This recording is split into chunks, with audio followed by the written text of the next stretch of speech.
Hi guys, Tom Anderson, day 14 of 100 Days of Thankfulness. Today we're talking about the importance of logic. So I was talking yesterday about how when I was at college I was having all these conversations about various religions and just kind of forming my own belief system based on plucking different pieces out from the conversations I was having. And so what I ended up discovering, though, because I was going to school for computer science, and obviously I was paying a lot of attention to logic because that's what you use when you're doing programming, but I was surprised to find out that within philosophy there's a whole lot of logic. I had to take a course as part of it was a required course called Professional Ethics, and originally I was thinking it was just going to be about don't steal things at work, and I thought, this will be an easy A. But in the end, I was surprised. It was taught by Professor Ted Uehling, who's no longer with us. He passed away 9 years ago, but he lives on, and all of his students that have learned so much from him.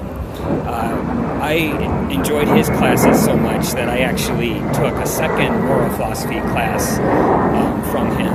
And what I learned is, and I'm just going to try to articulate this real quick in an example, but there's this concept, you hear about it in Star Trek, it's called the Prime Directive. If you're not familiar with Star Trek, we talk about it as, if you're more familiar with philosophy, it's called moral relativism.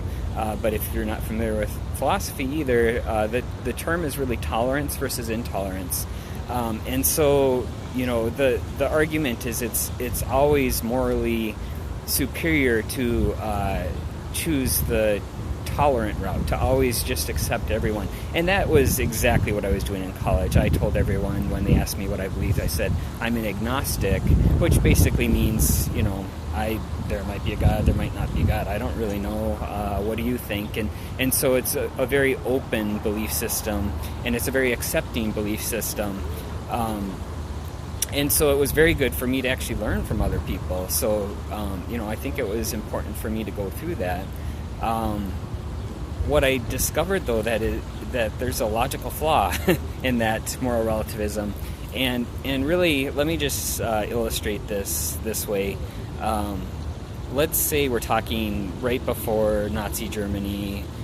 You have a Jew who's eating lunch, by himself at home, and all of a sudden the door busts open, and there's a German officer that points his gun at him and says, I'm sorry I have to do this, but you're an inferior race, so for the greater good I have to shoot you.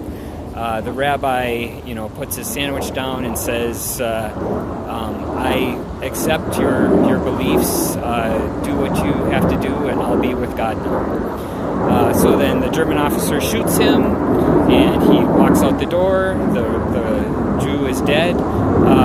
We look at that and say, that's a perfect example of tolerance versus intolerance. The Jew was very tolerant towards the German officer, and the German officer was very intolerant. Now let's complicate this story a little bit.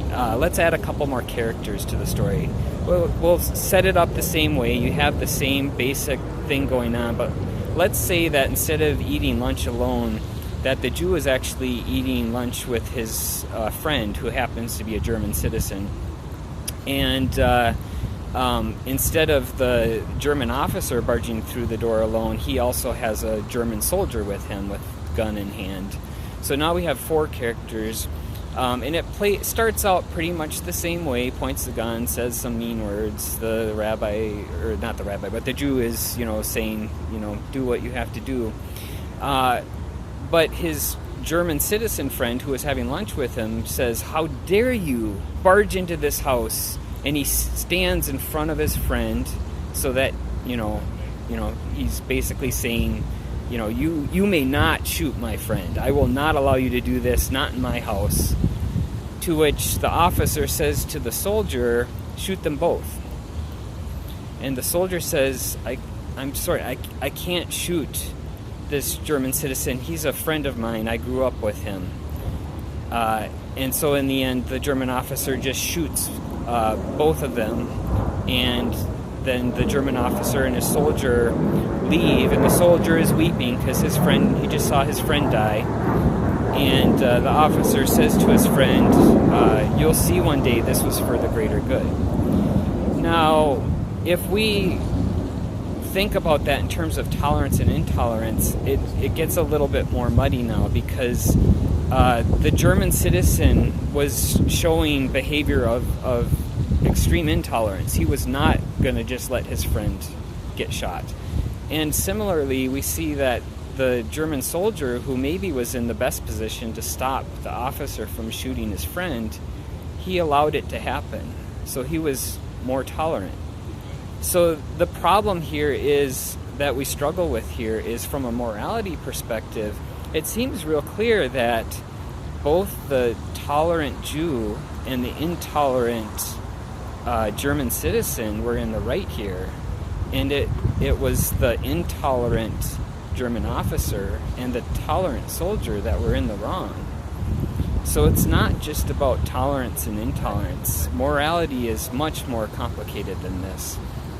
And when you take it to the extreme, let's say that this event plays over and over and over again, and it even gets to the point where Nazi Germany has taken over the world, and now they're hooking up people to lie detector tests and saying, do you believe that what we're doing is for the greater good?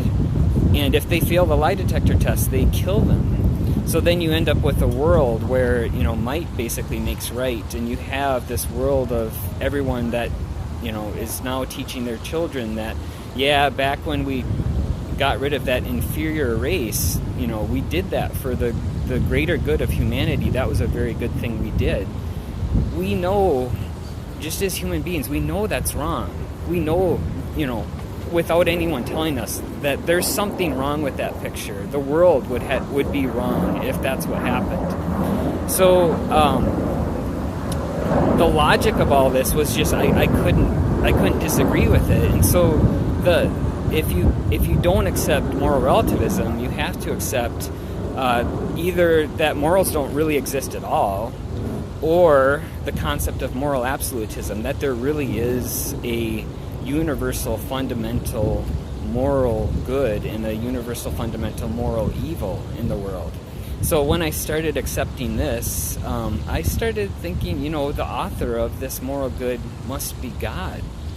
And so that's when I really started seeking, I continued doing what I was doing and talking to various people about their belief system, but my search wasn't so much anymore of like forming my own belief system as much as I was seeking, is there a religion out there that really has the answers here? At the time, I didn't think so. I thought that, they've all got it wrong. We're all, God hasn't revealed himself to us, so we're all kind of left guessing. And that was just my attitude at that time. But at least I think I was still agnostic, but I had a little bit more maturity in my belief system, and recognizing that there really is a single set of moral truths out there, and that I would say are universal. And I just want to thank Professor Uehling for teaching me that.